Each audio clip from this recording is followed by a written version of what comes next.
So when I was thinking about how to introduce my talk, I came up with 4 possible introductions. I keep them very short, and I keep also my talk very short because I like to have a discussion, but maybe it is important to see where I'm coming from, share what the heck has an industrial relations lecturer in the Smurfit School to do with direct democracy. Or actually, I'm an industrial relations lecturer and human resource management lecturer.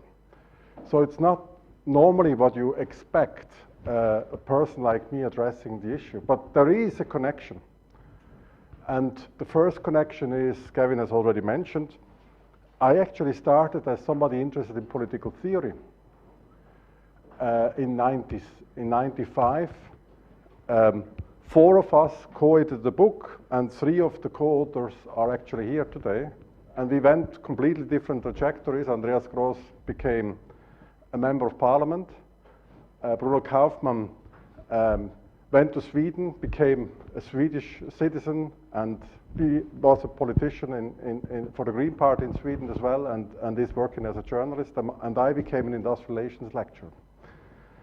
But what brings us together is an understanding that democracy needs to be thought across borders, needs to be thought in a transnational context. And this kind of learning experience comes from our common engagement in the peace movement at the time, in the late 80s, early 90s in Switzerland, as peace is, of course, also a transnational issue. And it comes also from our daily lives with direct democracy in the Swiss context and with referendums about the European integration process. This leads me now to the second possible introduction. 4 months ago, Peter Sutherland was given a talk in the Smurfit School, and he was really very upset. And he was very upset about David Cameron. And he said, you know, I called David over at our last meeting of the Bilderberg group, and I said, how could you do that, calling a Brexit referendum? That is so crazy that it creates a lot of problems for all of us. And he couldn't understand why that is going to happen. And the third introduction, Colin Scott, this morning also said, you know, he's worried about the Brexit as a British citizen in Ireland. And I can only add, as a Swiss citizen in Ireland, I'm worried for many times because the Brexit referendum is a once-off event. But if you look at the history of Swiss referendums on European integration from 92 to 2017, you see we had 1, 2, 3, 4, 5, 6, 7, 8, 9, 10, 11 Brexit referendums. These are different from Irish referendums because if Ireland votes or Denmark votes, you're a member. You know, you can reject it, and then you have to find a package to rediscuss and rearrange things, but you're part of the game, so to speak. There's much less nervousness, but the Swiss relation to the European integration process is more shaky in a sense. And it's more shaky because we are obviously not a member of the EU, but we have agreed a so-called bilateral treaties, or various bilateral treaties that unite Switzerland and the EU. And when you go to an airport, you see when you enter any country in Europe, there are the 2 gates. You know, there is the EU passports and EA holders, but also CH holders on that with the European flag. And that CH means that actually we are part of the same structure, but we just don't mention it because we have a kind of a special legal construction, the bilateral agreements. But these bilateral agreements are not set in stone, are not part of an overarching treaty structure. It is a collection of agreements that are added together. But the problem is if one fails, the whole structure risks to collapse. And so what I'm proposing is now I I look at, to take also an idea from Andy Gross, I look at Switzerland in relation to these referendums, and these referendums are particularly problematic because they are referendums about foreigners, among other things, about the free movement of workers, granting access to the Swiss labor markets to other people from other sides. And from a democratic point of view, that's always very challenging because foreigners don't vote. So that's the big problem of any democracy. The franchise defines who is in democracy and who is out. And the problem with democracy starts, representative and direct, when you start making decisions about people that are not part of the decision-making process.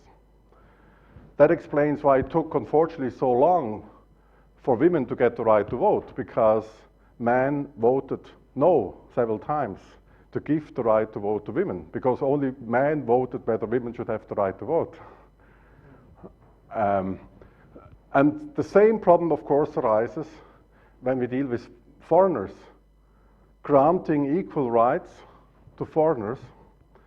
And you understand Sutherland's worry when you saw the Irish Times survey, I think 3 days ago, about the free movement of workers. 70% of Irish voters in the Irish Times survey quoted are against the free movement of workers in Ireland, apparently. But then we look at the Swiss results. And I have picked up one of these, 8 February 2009, extension of the free movement of persons to Bulgaria and Romania is approved by 59.61% of voters. You know, ironically, yes, Switzerland is the only country where we had a referendum about eastward enlargement, because each change to the bilateral agreement had to be ratified. So we do initially a bilateral agreement with the EU 15, then there was an enlargement, and then you had to have a new treaty, a new agreement about the enlarged union, and then again when Romania and Bulgaria joined, etc., etc. And as we have some, as Andreas Gross mentioned, some quite a sizable group, maybe as many other continental European countries, of 30% right-wing populist people, anti-European, xenophobic, etc. They have also some money, so they have the gunpowder, so to say, to call a referendum on these treaties, and they have done so all the time. So how do we explain this development? How was it possible to get on the Romanian vote, on the Bulgarian vote, such a high approval rate? And the answer is we have to go through the history of all of them, and not everything worked according to plan. Because in fact, the first vote in 1992 about Switzerland joining the European Economic Area was rejected by a very slim margin.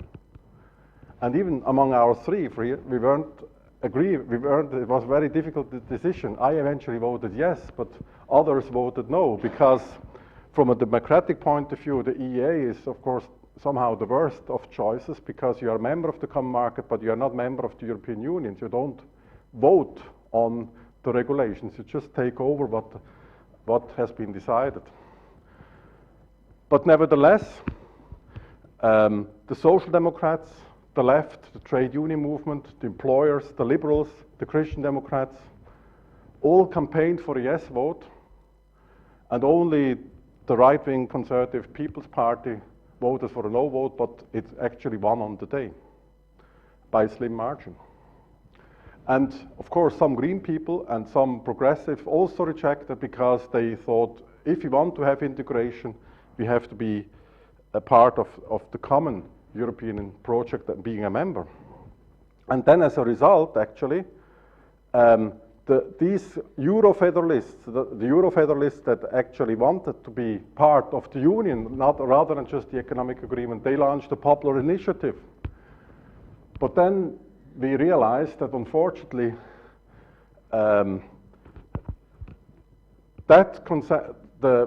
that figure suggests that the membership referendum was rejected by also a very large margin of 74% no votes.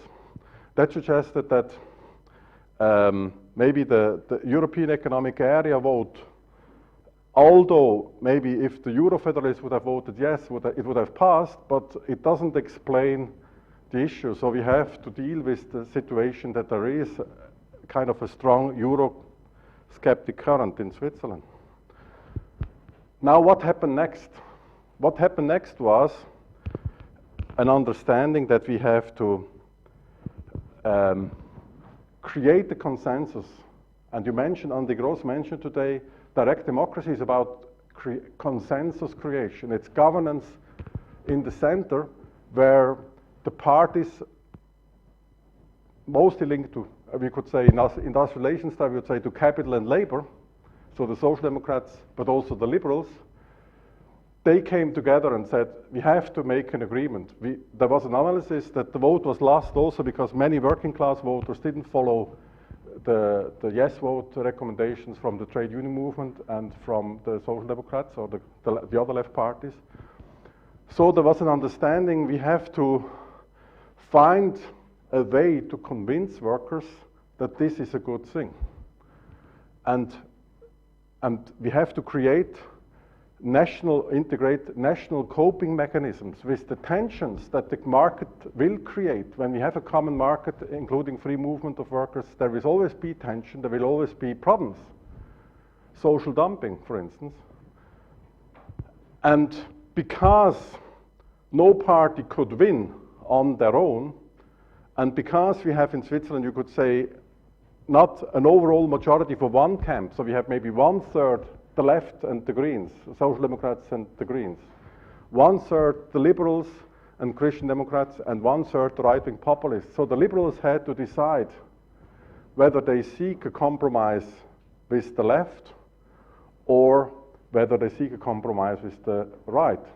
But the Liberals wanted to be part of the common market, they wanted to be part of an integrated economic area, and what was done was a deal. First, a cooperative deal, you would say, a social partnership agreement that was then put into legal terms. So first, the Trade Union Confederation and the Employers Association came together and agreed a set of so-called accompanying measures to alleviate the fears that workers would have related to the bilateral agreement. And I think these accompanying measures explained the yes votes across all referendums. The initial one on the free movement of workers, that was the EU 15, then the EU 8 in 2005, and then ironically even a higher yes vote in 2009, the yes vote for Romania and Bulgaria. And if you look what was part of the agreement, there was an idea that we should facilitate the extension of collective agreements. So we should do the opposite that the European Union has told Ireland to do with registered employment agreements. So we have had in Switzerland an extension of registered employment agreements.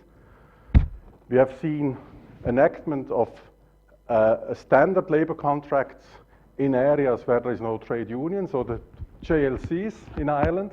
So it's very similar. So you see, we have not similar solutions.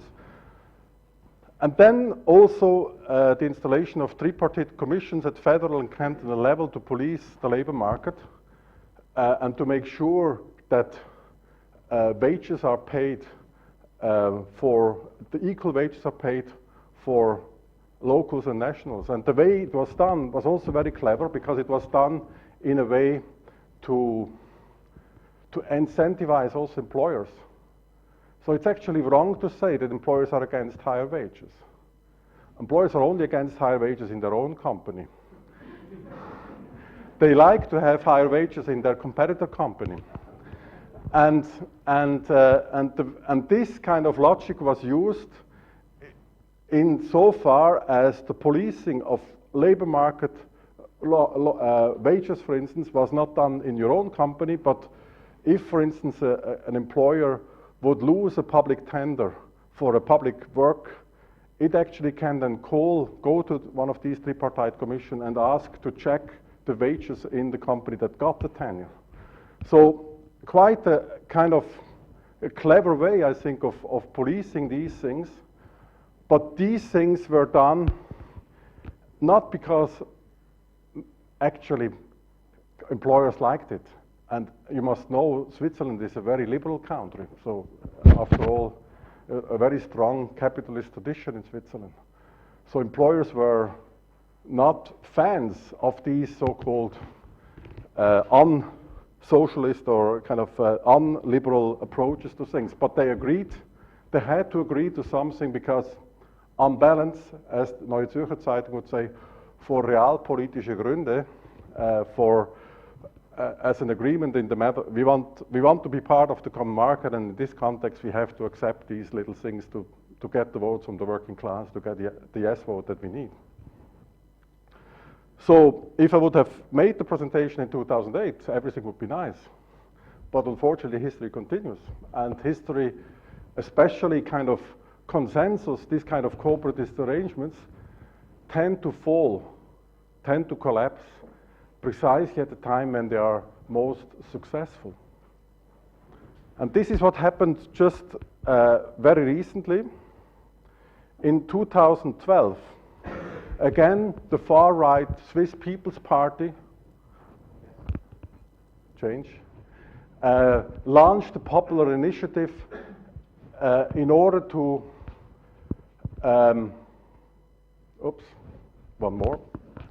in 2014, against mass immigration, as it was called. So they chose the title. That's maybe the other problem, so that the initiants can choose the title of the proposition. And again, you see, they got the same yes vote, 50.3%, as in 1992, 50.3%. And if you read the agreement, it says almost the same thing as Cameron is saying. The initiative has put in the Swiss constitution an obligation for the Swiss government to renegotiate the agreements, the bilateral agreements, with the European Union in order to curtail the free movement of workers to some extent, or at least what Cameron wanted. Now it backed down a bit. And the Swiss government now has the pleasure to engage in negotiations with the European Union to come up with a solution to support in relation to that, and then that's why my talk has 2017 in the title, and propose the agreement that comes out of these negotiations again to a Swiss vote. There will be another Swiss vote, and it will be again a kind of a crucial vote in terms of will we accept the compromise that will be negotiated with the European Union, or won't we accept? And it will be again kind of an in-out question. And Tobias and myself, we discussed this, the same question as Colin. Shall we now ask for Irish citizenship? And Tobias has already asked for it, and I possibly will do it as well. But on the other hand, I'm also quite optimistic, because when you see at the vote that came just some months afterwards, there was an equally right-wing proposition that was even more prescriptive in just putting into the constitution quotas, actual quotas in percentage terms, the so-called EcoPop initiative. And then this was then rejected by the Swiss people by 74.1%, as if, we didn't mean it like that. But what is also true, it will now depend on the new parliament, and that is, I think, the most important thing now in the new parliament. It will depend on the liberals and the Christian Democrats. They will have to decide, is the benefit of the common market worth the price paying to labor and kind of renewing these bilateral agreements or not. And possibly, as we know, the Swiss system, how it works, there are moments where it collapses, but I trust that there will be a solution, because it has been like that in the past, but it doesn't mean that there is consensus. Consensus is created and collapses, and we will see how things go forward. So let me finish now with Brexit again. What can we learn from this debate for the Brexit debate? And I think I was quite surprised if you look at the European Commission's action program, the Juncker Commission's action program for this term. You have, I think, 9. You have, of course, the growth package, which is kind of heterodox in some sense, the Juncker plan, but you have only one social policy proposal. That is actually strengthening the Post-Workers Directive, enforcing the idea of equal pay for equal work at the same place.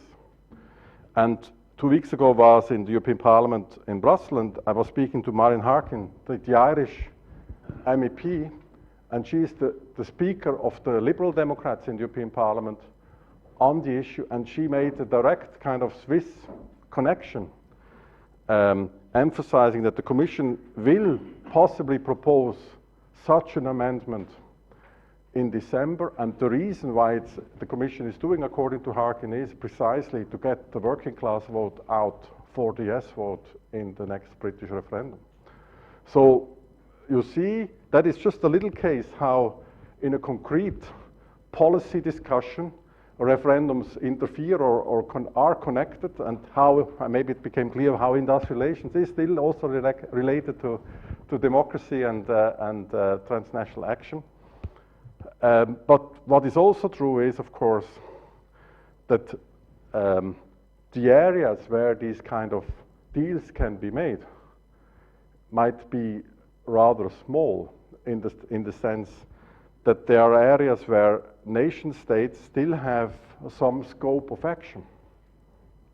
But in many policy areas, the European Union level becomes more and more important in policy terms. I'm thinking of the TTIP agreement, for instance. And that's why we, here in our book, we proposed something that later became the European Citizens Initiative. So you can trace it back from this discussion to the first discussion paper of the Austrian and Italian presence in the Austrian-Italian submission during the Amsterdam Treaty discussion. So there was an understanding that kind of this citizen initiative must also have a place on the European Union level. And again, interestingly for industrial relations, the first was actually coming again from the trade union movement, the so-called Right to Water initiative, which then was inspiring the Irish water movement on a national ground. So there's an interesting connection between European developments and national developments. But then, of course, we are also facing in these days of European governance a situation where democracy in general is a bit in a crisis, to say the least, in European governance structures, and the decision by the Commission to disallow the European Citizen Initiative on TTIP on ground that it is not constitutional or not legal is quite an amazing sign of that. And it's even more amazing because a similar agreement to question the bilateral agreement between Switzerland and the EU, another trade agreement was allowed, but it didn't succeed. So there is maybe some scope for further discussion on the European democracy side, and I think that's something that we will discuss with Bruno Kaufmann later on. So I finished, and look forward for your contributions. I was longer than I expected, wasn't I? But still in time.